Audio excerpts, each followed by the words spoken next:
mengqadha solat tidak harus di waktu yang bersamaan.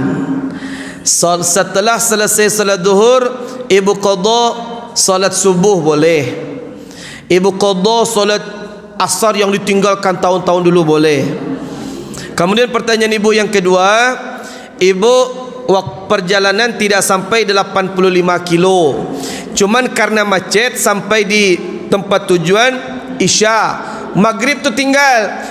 Ibu niat maghribnya tidak jamak, tapi niatnya qadha. Ibu mengqadha salat maghrib qadha bila ism. Ibu mengqadha dan ibu tidak berdosa di situ, karena disebabkan karena macet.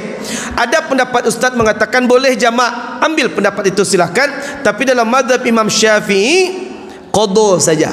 Jadi solat isya tepat waktu, sedangkan maghribnya itu niatkan qadha. Sengaja kau solat maghrib qadha. Kenapa di qadha? Karena mengerjakan maghrib sudah di waktu isya, di luar waktunya.